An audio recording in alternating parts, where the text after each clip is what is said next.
It's 10:33 p.m. right now.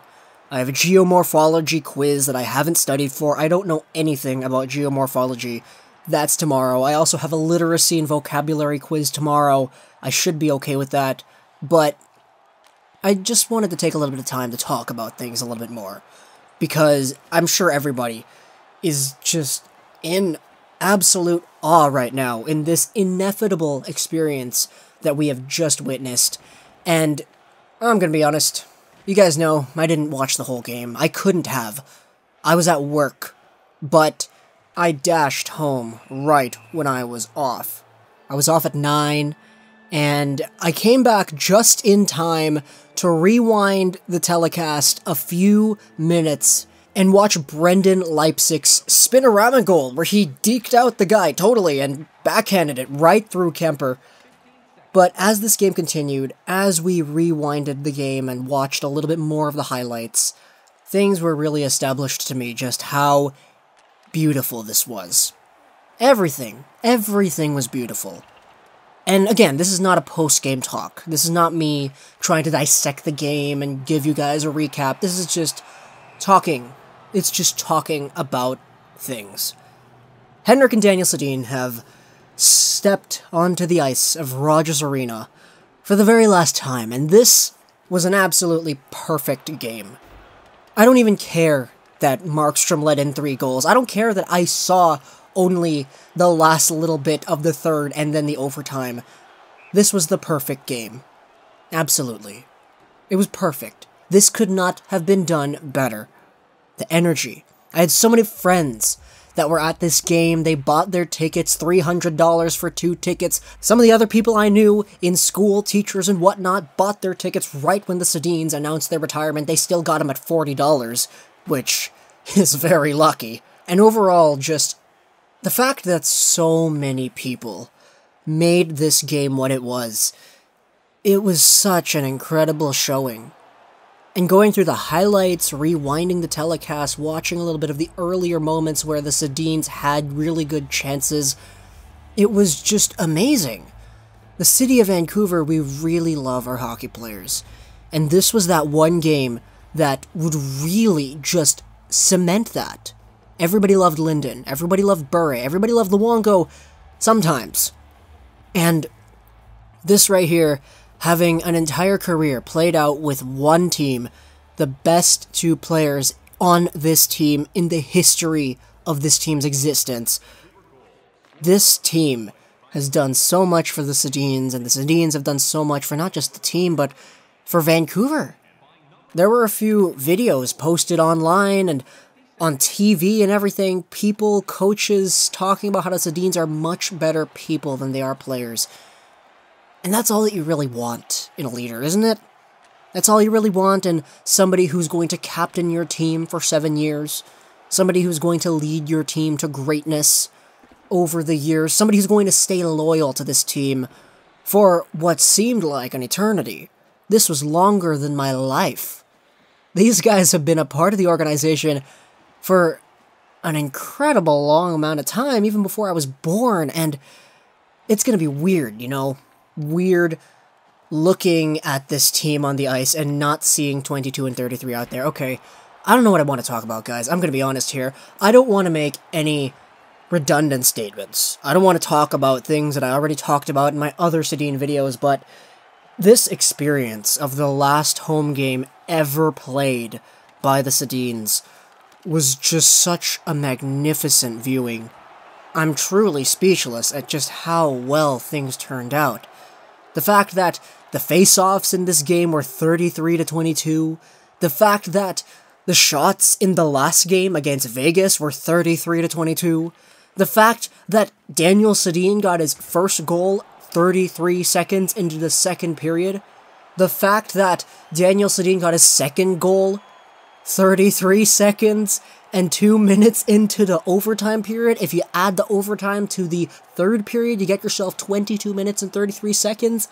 Everybody said it best. You could not have scripted that any better than the hockey writing script team scripted that. But I want to hear what you guys think. This video on my channel, me just not really providing any interesting discussion or viewpoints. This is just a video talking about the Sedins, talking about this last game. But I want to hear what you guys think too. Please, if you would, leave some thoughts down in the comments below. Not necessarily about anything I have to say, but just what you have to say. Anything that you want to share about the Sedins or whatever, I'd be willing to hear it just down in the comments. Because I, for one, am truly just in such a good position here to just look at these games and just watch and just sit there in awe at how well everything played out. I'm jealous. I am jealous that so many people were able to go to this game and that I was stuck at work. But at the same time, guys, I was training somebody and he turned out to be very good, so I'm proud of that. But still, I was able to catch the last few bits of the Sedin game. I'm not even saying the Canucks game, the Sedin game. And one of the things that I really wanted to talk about here was what John Garrett said about the fact that the Sedins were involved in the first and last goals, and the middle transitioning goals were Virtanen and Leipzig. Young guys getting involved in the play and getting the Canucks on the board, feeding off of the energy. You could almost see the Daniel Sedin-esque ballerina skills, if I want to say that. You could tell the energy in the building, and Travis Green's video review of their highlights earlier in the day, it was just incredible. It fed into the veins of the players on the ice, and everybody was into it, just as they were on Tuesday. And I'll admit, I'm not somebody who gets emotional over things like this. I didn't cry once. I didn't really feel sad at all. I felt really happy to be able to witness this. And for sure, this was an absolutely phenomenal, ephemeral, emotional moment. And a lot of people, Vancouver fans everywhere, this was one of the most emotional things that we have experienced, probably since going to the finals. And I just can't fathom just how great this was.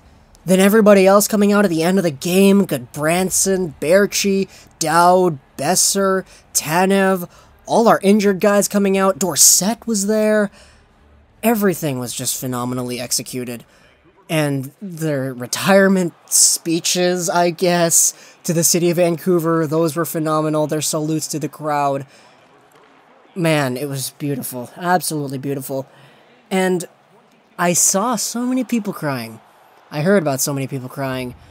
I saw a lot of excitement as well. Not just because people are ready for the future, but because we're just so proud to have been able to say that we housed these two Hall of Famers, these two people, fantastic people of our community, for a whopping 18 years. Just incredible. Just incredible. And I think everybody kind of knew that they were at this stage in their lives, especially physically, because everyone knew that they could have had the opportunity to come back and still be effective. I mean, 50 points each for these guys, pretty darn good. You saw their agility in this game. They still got it, man. They still got it. And, man, it's totally understandable, though, why they're retiring. That's obvious. And I wish them really happy lives.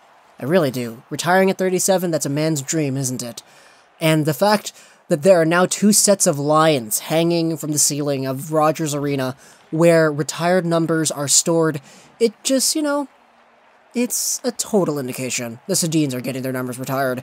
That is hands down no question. The Sedins are getting in the Hall of Fame in 2021 or whatever, something like that. That is absolutely no question.